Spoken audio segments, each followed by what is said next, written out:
Part 3, guys. First and foremost, we see letters as lines and we break them apart.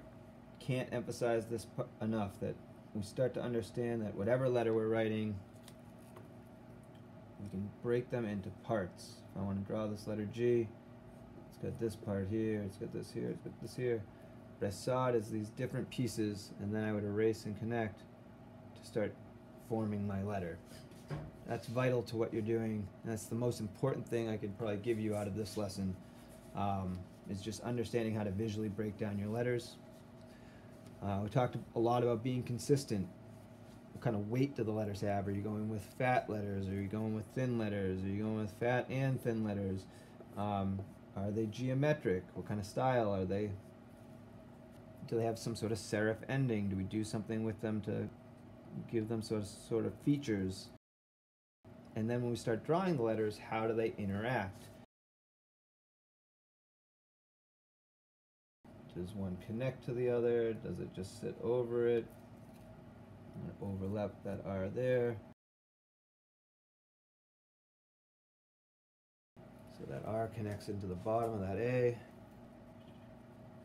So today, I'm going to go over some more broad ideas about how we look at the overall word, using some principles of design that we can use in any artwork, not just letters. We're just going to teach it through the concept of graffiti. The first idea I want to think about is rhythm. Rhythm is the repetition of a line, shape, or form. Naturally, rhythm is a vital part of graffiti, and it's happening all the time as you start to draw your letters, particularly if you're successful at being consistent. If I use this like wavy kind of style, well, if I start to add like a wavy form to all my other letters, we're probably going to see some repetition start to happen, right? This one curled here and it curled here, or this one flanked here and it flanked here. And so those repeating elements start to create visual rhythm. And if we use rhythm effectively, it creates movement. Rhythm will steer the viewer's eye throughout your artwork, whether it's moving it across the work or up or down. Rhythm's really effective in doing that. So as you work, you can just be aware of it. I'll make a really obvious example.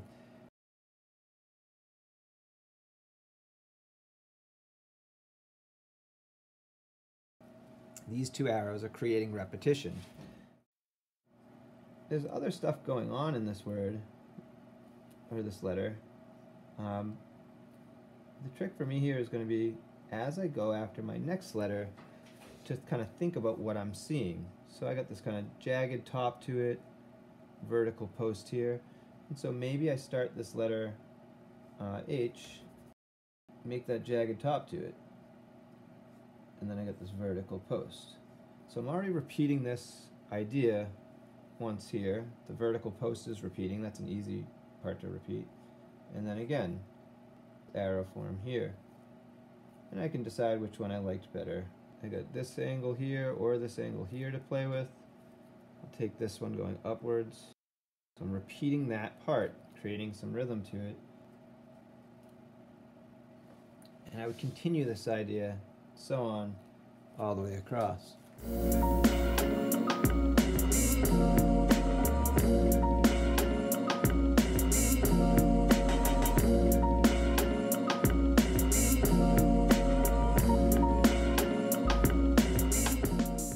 Alright, so now you see this kind of cleaned up, and I tried to make it as obvious as possible. So obviously the first set of rhythm you see is there's really clear repetition.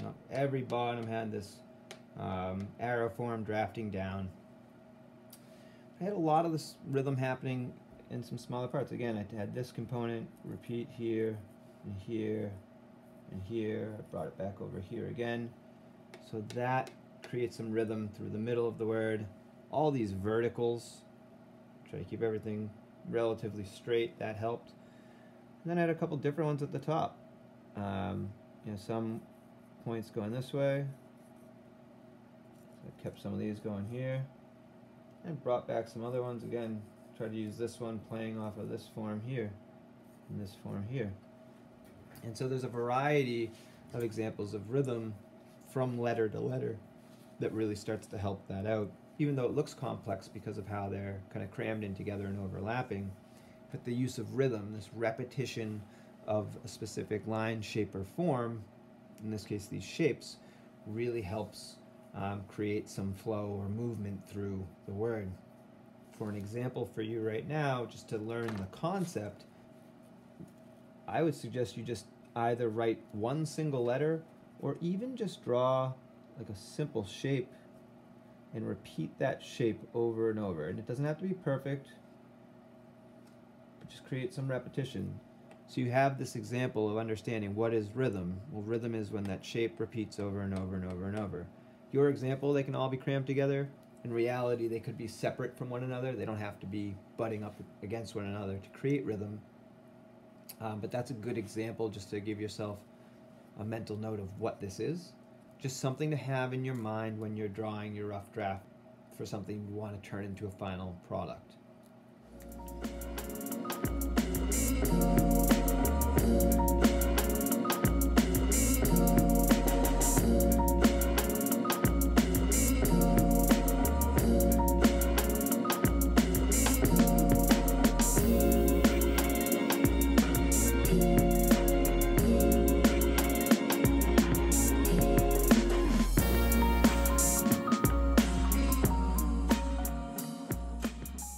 Balance is often considered one of the most pleasing design principles. We naturally are drawn to seeing things and desire seeing things that are balanced. The most obvious and probably commonly used form of balance is the idea of symmetry, making something even on both sides of the middle. And I'll go over a couple different ways to think about this. If I'm going to write the word balance, one of the first ways you can start to do this, which would be a very different approach to what you're doing, is naturally we like to write things from left to right, starting with our first letter, ending with our last letter. But when we're drawing something, we're drawing a word, we don't have to follow that rule. And so one way to create balance is to start in the middle. In this case, my middle is going to be my letter A, and work my way out. And again, I'm going to think about symmetry, so I might even just start with, I know this line might be hard for you to see on the video, but start with like some sort of midline and build from there. And before I draw a block letter, I'm just going to start to place my letters. All right, so I'm going to try to make this kind of even. Now, fortunate for the word balance, in this case, the letter A is already symmetrical, right? So even if I said, all right, it's going to go up here, it just does the opposite on the other side of that line. So I'm easily dealing with some symmetry right in the middle. Maybe hook that in. All right, so I got this kind of line here, dealing with symmetry. But immediately it gets more challenging. I have a letter L and a letter N, and they're not necessarily equal in shape or mirror images on one another. So I'm really going to start by thinking about just a basic space that the letter takes up. I'm going to say, all right, I want my letter to kind of fit in this space here. And so on the other side, I'm going to try to keep it pretty even to that. Similar length, similar angle. And say, all right, my letter N is going to kind of fit in that block. Doesn't have to be perfect. These are not going to be perfectly symmetrical, just using the idea. And then I could build my letter from there. And so my letter L is going to kind of fit in this shape. My letter N is somehow going to fit in this shape here. It's about height of the letter, placement or angle of the letter. They're not going to be perfect. There's all this dead space up here that I'm not going to fill in right now. There are some ways I could fill it in, but for right now it's just going to be about the placement of letter. And so I do the same thing. Come into my next letter and say, you know what, I'm going to make a rounded letter here, and it's going to be a rounded letter here. So it's a little too big. And so now I got my letter A. I'll make this right into a bubble letter.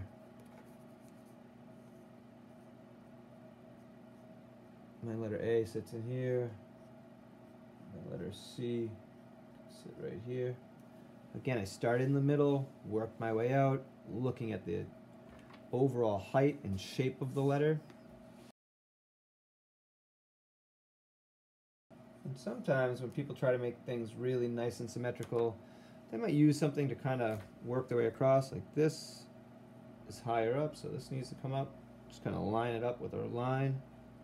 Bottoms are pretty good. And you can start to see symmetry taking shape. And then again, I would obviously have to develop these letters into looking like the actual letters.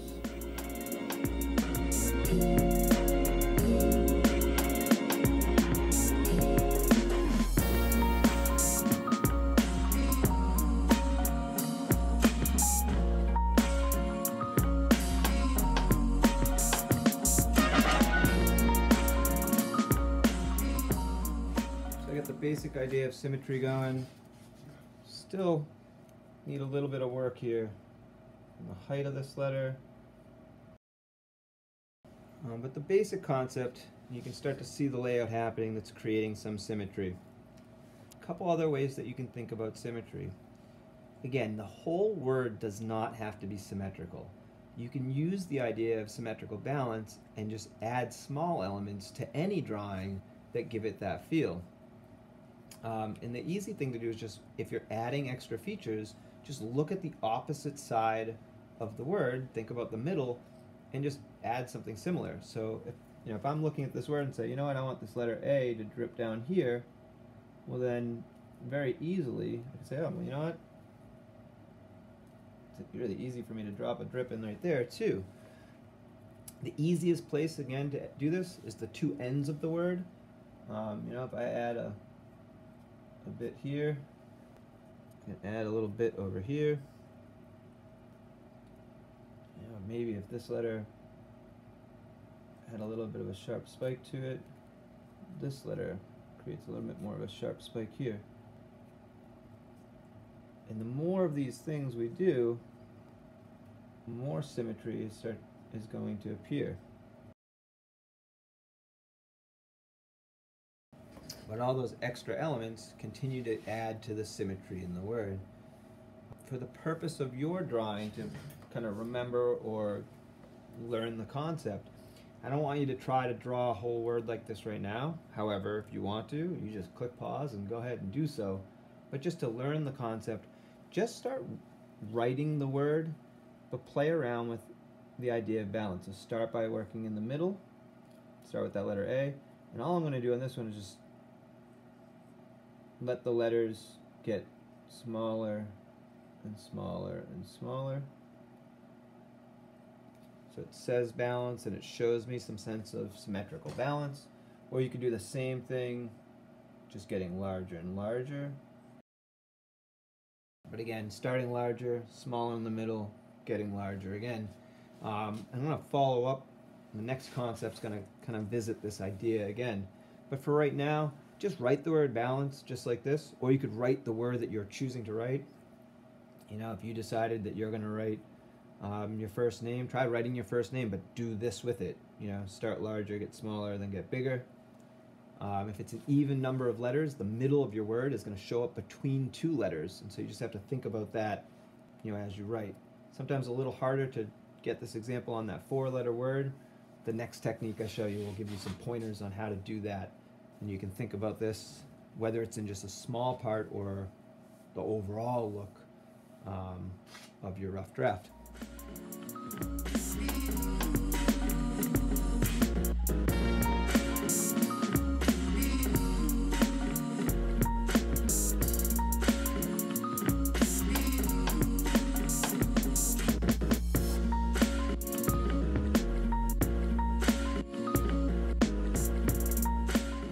Last concept of this third part video.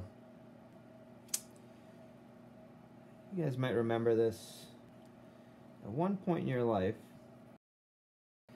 you saw paper that looked like this. That lined paper to help you understand how to write, and it was really to help you keep your letters nice and lined up, spaced out the way they should. I often refer to this as a baseline. This is the baseline of your letters, a top line, even a midline of the letters. Sometimes this can be really helpful when laying out something in a graffiti style. Both straightforward like this, if you want straight letters and you like that simple block letter or simple bubble letter, this can still be really helpful for you to just keep the tops and bottoms of your letters nicely laid out together, to keep it relatively even. But we can take this concept a little bit further. So again, if I want to think about that nice even letter, that'll just help with my layout. But this idea of using a baseline, you can get really creative with. That baseline doesn't have to be straight. That baseline could be curved or arched. And as we use lines like that, it starts to really help us do some neat things. So again, thinking about this idea.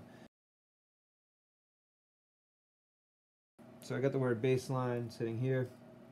And again, the bottom of the word really followed that. So naturally the top kind of did too. And we can do this a ton of different ways. A long curled baseline works really well with a longer word. If any of you are writing something that you feel is longer, this can work really well for you. You can do this with a shorter word. It's just sometimes a little tougher to get it to work the way you want it to. You can use a top line as well. Here it started wide, gets thinner, opens up wider. And again, I can then apply my letters to this concept. I'm going to let that letter L be the baseline down here.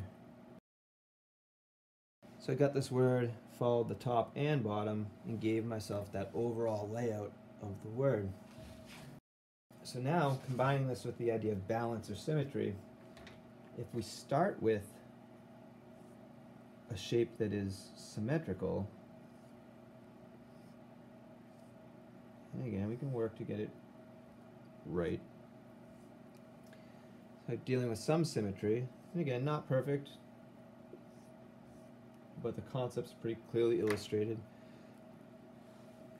And then build my letters in that. Before I add any of the extra features, the overall shape is already going to give me symmetry. And so then when I go forward, it's a little easier for me to continue building off of this concept. So whatever word you choose to write, trying to use that top and the bottom wherever I can, even if I don't have that middle letter sitting like right in the middle, the overall shape is going to give me that sense of symmetry.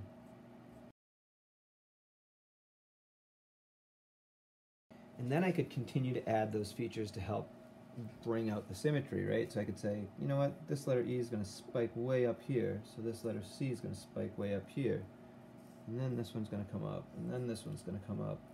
Or this one will drop down, so this one will drop down. Maybe this one needs to angle down, and this one angles down a little bit more. Maybe I do want to play on this symmetry in the middle a little bit better. Basic structure was there. This has a bit, this has a bit. This is an arrow. This is a little tougher, but I can probably get an arrow form extending off of it. All these things are playing on symmetry, but it started with this kind of baseline form, this baseline and top line that trapped it into that space, and I built from there. So that's a kind of easy way to add a little symmetry to your word. This works really well, again, teaching this for this idea of graffiti, but most of my students, have some point where they have to make like a poster board display or something. It's a really easy way to get a little more creative with your title. You're doing a project on, Italy or Rome or Greece or whatever, and you can take a baseline and draw that little wavy form and then write the word Rome.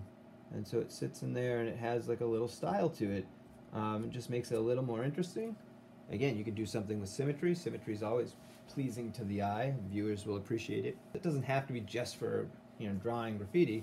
You might find yourself using this in many other aspects. This third video really went over some broad concepts that you can apply overall. The idea of applying rhythm to your word, finding some way to repeat a form over and over, whether it's connected letters that repeat or different parts throughout, but looking for that idea of repetition, balance, right? This idea that we can make something symmetrical, or this idea of using a baseline. And again, you could expand that to use a top line and a midline too if you want to, but having that baseline to kind of steer the overall layout of the word. These are all concepts that you can look at your sketch and think about applying as you develop a rough sketch of a word. One last suggestion that I might throw out there to you is, as you're drawing a word, you can transform letters into characters. Most commonly we see this with the letter O. If I'm writing the word love, instead of drawing, you know, just some sort of round O that occupies the space, I can turn that into some sort of character. And so let's give myself these other letters.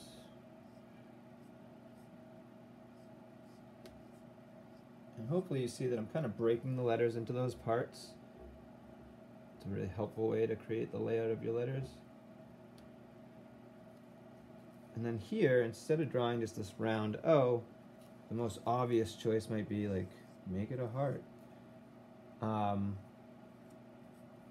it still works like the letter O. It occupies that space. But really it could be kind of anything. As long as it's roughly in that space, we'll read it like a letter O. And so that flower sits in here, and it works like the letter O. Letter I can be really good for this as well. Again, it's all about trying to find something that looks like a letter I.